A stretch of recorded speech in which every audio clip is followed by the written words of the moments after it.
Hi, my name is Craig Stevens, and we'll be looking at the website westbrookstevens.com/organizational.htm.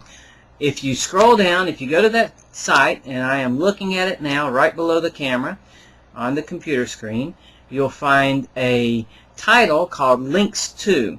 Hit Structural Dilemmas, and that's the subject that we'll be talking about in this podcast. Structural dilemmas.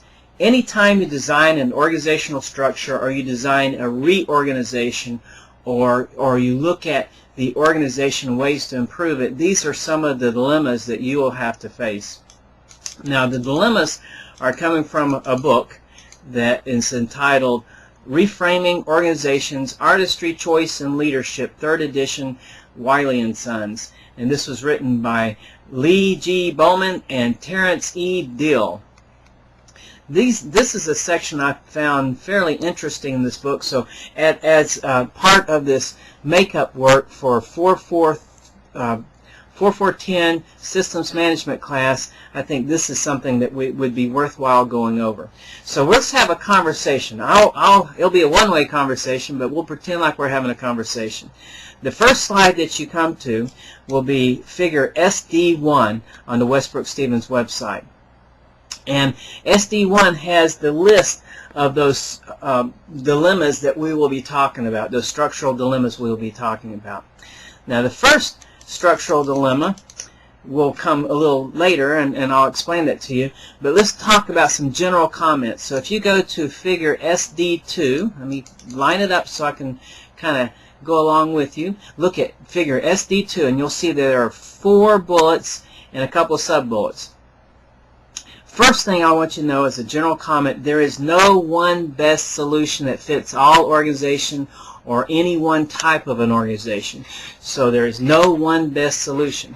Now let's complicate that a little more, because there's really no one best solution for any one organization.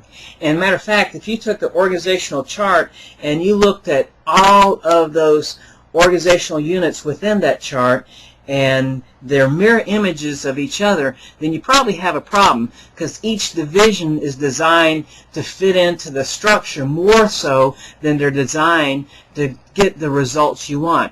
So if I was looking at your organizational structure, I would expect to see a combination of maybe mechanistic types of structures, or kind of a hierarchical structure for that type of work that is low amounts of change, high number of people, and requires a lot of hands-on work, and maybe more flatter structures that may be the law part of your organization, or maybe accounting, or maybe engineering, or maybe the sales force. Each one of those divisions have a different purpose, and therefore should be have a slightly different structure. So when we look at these dilemmas, there's some trade-offs, and we'll have to look at how they would maybe relate to more organic or mechanistic organization structures.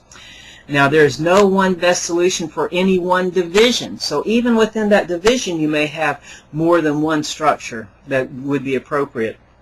And I think of project managers and the type of projects that project managers manage.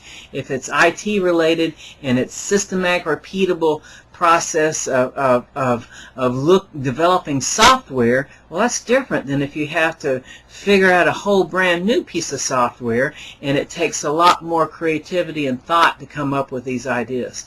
And then that would be different if you're building a building, because that's even more systematic and repeatable. It's been around since long before the Egyptians were here. All right, now the next one is there is not one best solution for any division. However, there may be a best solution for a specific time, a specific place, a specific leader, and a specific culture. In other words, you can find the best structure that will fit a situation better so than you can find a general structure that will fit everything. Now, there's no easy answers to these dilemmas. there's a lot of trade-offs, and there's a lot of weighing which one is better and which one is worse. And in some cases, they're both bad. Both extremes are bad. So let's go to the next slide, and let's start talking about these structural dilemmas.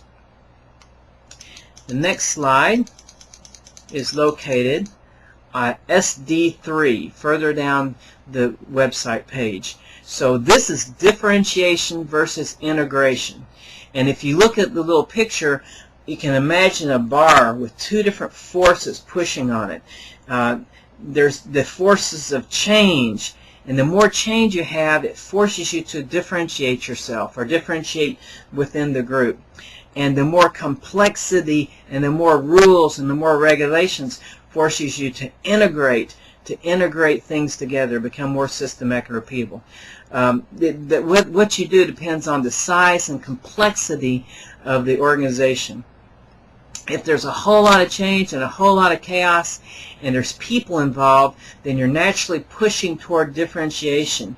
And so if the people, and it's kind of based on professional maturity and the level of work and the types of work they do, right, that people do. Also on creativity. I remember walking into a graphic design department one time, and I'm an artist. So I can relate to these people, but I'm also an engineer, so I can relate to the more integration side, the more mechanistic side. But as a professional, I want to be organic. So there's so many dichotomies that you have to, and dilemmas that you have to balance. So I walked into this graphical department, and there was this hall tree with all kinds of different hats on it.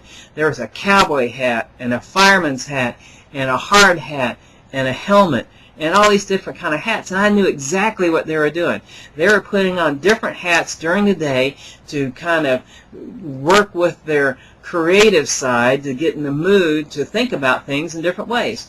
It's just you put on a different hat, so it's kind of a symbolic way of thinking of things in different ways. They were highly differentiated.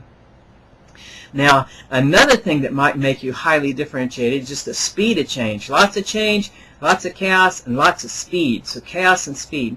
Now, on the other side, the complexity. The bigger it is, the more rules required, and the more risk you have to take, then the more integration is required. So that will be all for this podcast. We'll talk about the next slide in the next podcast. My name is Craig A. Stevens. To contact me, email me at craigastevens at westbrookstevens.com. The website is westbrookstevens.com/organizational.htm. And I will see you in the next podcast.